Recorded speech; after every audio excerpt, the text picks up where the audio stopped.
if the U.S. General Series 1 was a toolbox.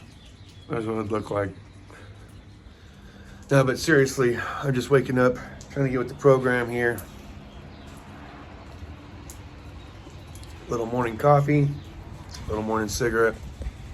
Which, by the way, I've cut back quite a bit. I'm starting to use the nicotine patch, the Nicorette chewing gum, trying to wean myself down to a point where maybe I don't want them anymore. But I'm not pushing myself. I find that the harder you push, the less likely it is that you're gonna quit something. So I'm just going at my own pace. Anyway, I want to talk about this U.S. General Series 3. This box is looking good. I was watching the Den of Tools this morning when I woke up. A little something to go with coffee, hand in hand. And I was like, that thing looks like my Maco 4S. Doesn't look like it has any USB ports. Does have a power drawer, quite similar to the one I have on the 4S. The lighting is nice. Let's talk about that later.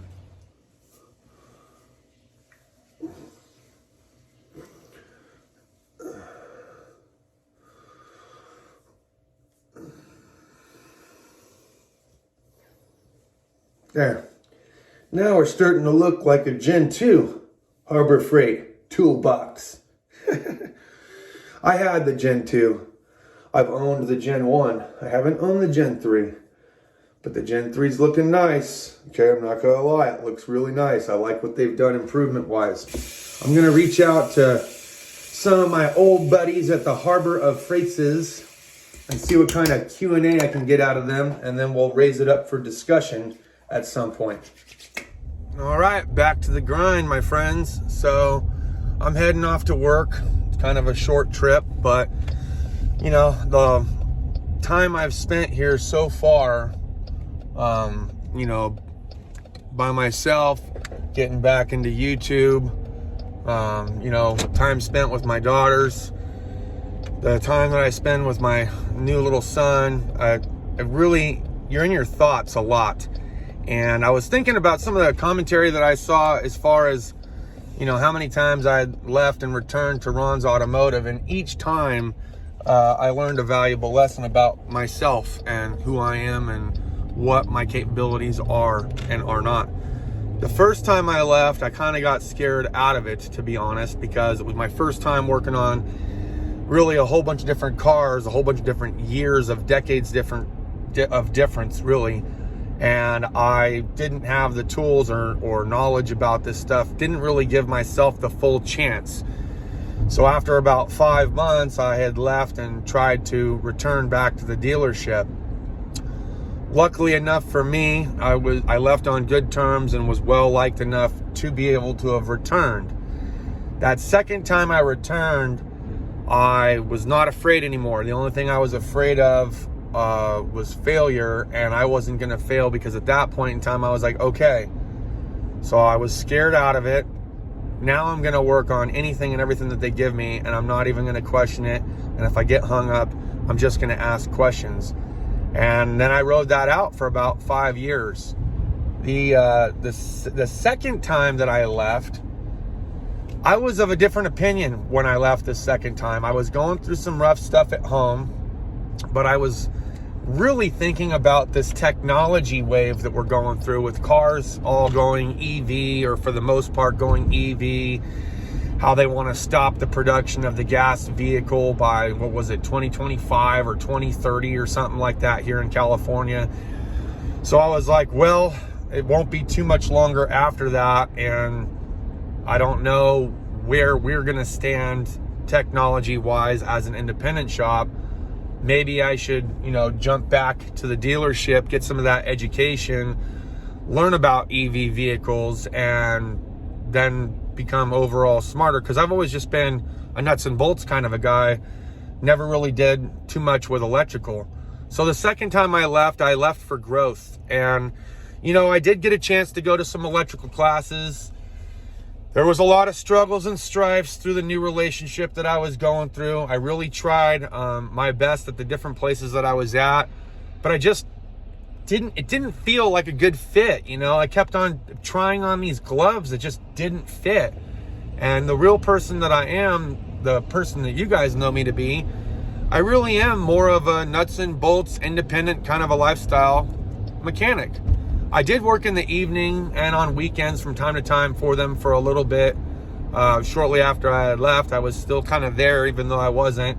And I always stopped by and talked to my brothers over at Ron's Automotive about this, that, and the other, because they were the people that I entrusted. You know, they're my family. I've known them for the last 7 years now, you know, so you kind of get used to that camaraderie, and like being in the military, you're used to talking to certain people on the day-to-day, and you know, you don't want to live another day without being in contact with them one way or the other. And even if a period of time separates you in between conversations, you'll just have another good conversation later. So it felt really good to not only have been wanted back, but to have had the opportunity to come back. And now that I'm back, I'm here to stay, man. Push come to shove, I'm here to stay. I have no ambition of doing anything else other than being who it is that I am, and working at Ron's Automotive. And I'm gonna run with what I brung, and I'm just gonna try to live the best life that I can, be as positive about what it is that I'm doing as I can. It feels good to be back on YouTube and being able to have that freedom of filming my day-to-day and filming the things that I do, talk about different brands or share tricks and tips of the trade. And the glove fits ever so good. It fits ever so good, and it feels good to be home. You know, that's what I got to say about that. Home sweet home. There's one thing I have to get from Harbor Freight. I need to get one of those multi-AC plug-in for 110 volt, so I can hook my box up to here, so that way I can power the lights.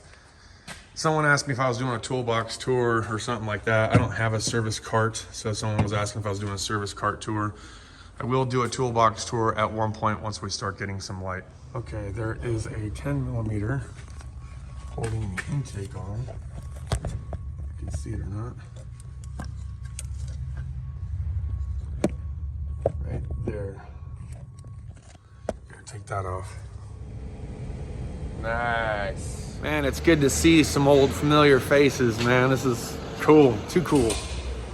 Ah! I ran for a second. Pop it off, clean out the jets.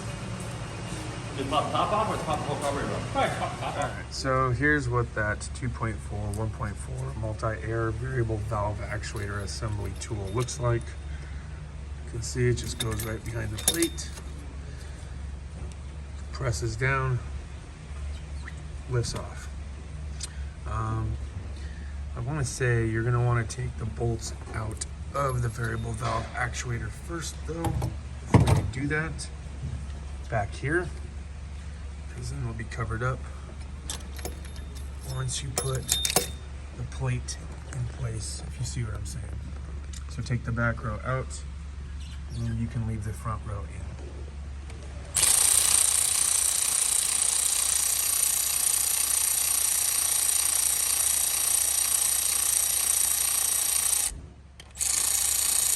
Okay, there is a starter wire that's attached to this rear harness, and it goes underneath and in between the intake manifolds.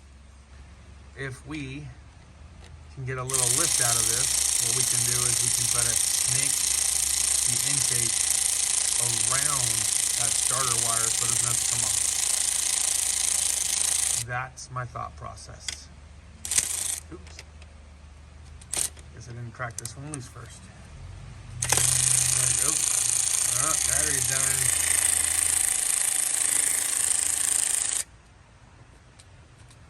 She died. All right. Now we can set our variable valve actuator tool on here. And I do believe these are 6 millimeter Allen. I can kind of work one at a time, starting from the middle, working my way out. And now we can take out these T45s in front.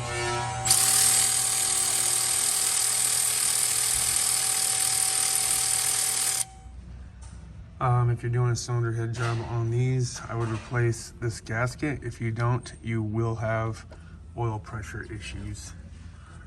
I did remove the alternator to make it easier to disconnect the harness. Next thing to work on is the timing cover and seeing if we can get the bracket off to the lower portion of the intake. That way we can try to snake the harness around the intake to pull the head. Go.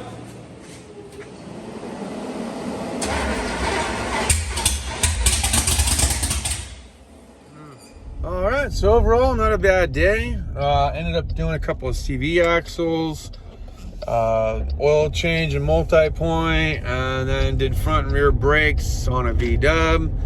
And then we went back to the cylinder head. You guys saw some more tips about that. I will say, look, if you are going to remove the PCM for any reason, be it to get to some coolant hoses or whatever, which does make your life a little easier, make sure that you spray it pretty good on the connectors with WD-40.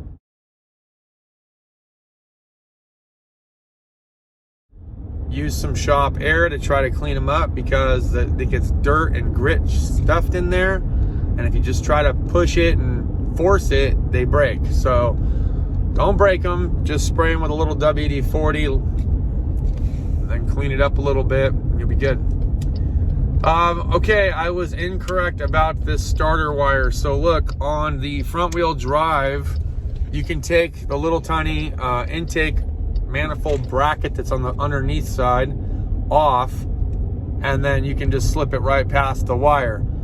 Unfortunately, this one is an all-wheel drive, so the Pt.2 is in the way, and you're going to find out, if you did try it or have tried it, you're going to find out the hard way that these little nuts do not come off because the studs hang down so low. When you try to back the nut off, touches the Pt.2, can't remove them. So